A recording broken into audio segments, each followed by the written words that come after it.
Meanwhile, today, thank you, Ravi, for your first speech. I'm going to start my evaluation, and I guess even before I start, I'll let you know that I tend to be a little bit of a meticulous evaluator, so don't take what you want, leave what you don't. I'm going to go through the goals that you set, and then I'm going to go through some of the general evaluation. So the first goal you had was presence. I thought that you had really great presence. You are definitely confident, you're calm, and you have great mannerisms inside in front of the camera. Your second objective was to be crisp. I think you have really good tone and pacing that naturally lends itself to be very crisp.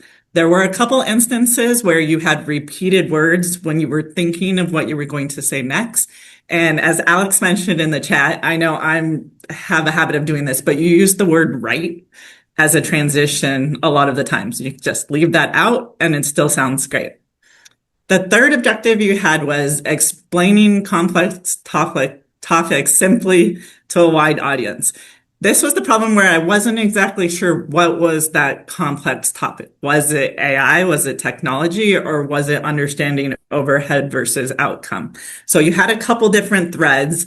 I thought at first your objective was, here's how you can use AI. Here's how you can make sure you understand what it can do for you and what it cannot. And to me, I thought you nailed that. But if your objective was outcome versus overhead, that didn't come until later of your speech. So I wasn't really sure what did I miss at the beginning that I should have been listening out for if I was trying to think about the overhead that was happening. So perhaps tying that in better.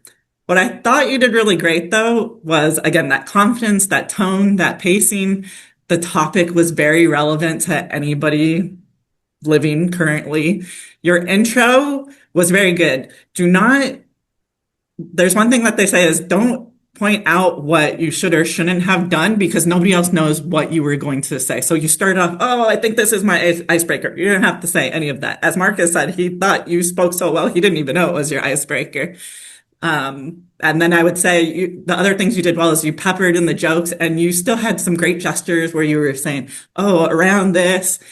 And your conclusion, I just love it when people tie their title into the body or conclusion or intro of their speeches, and you did that well. Some of the things you want to work on is while you had very purposeful gestures, you had one that like you really like to keep your hand right at your shoulder. I'll tell you, it's like little hand puppet or something going on right here. You don't want to do that. And then also you have your hands right here at the bottom of the screen. So if you're going to use your hands, make sure they're fully visible or not visible at all. To challenge yourself, I would say when you're going through the audience, one comment you had was, you've all heard a lot about AI. Instead of assuming that they have, asked the question, who here has heard of AI? Try to figure out other ways that you could engage the audience.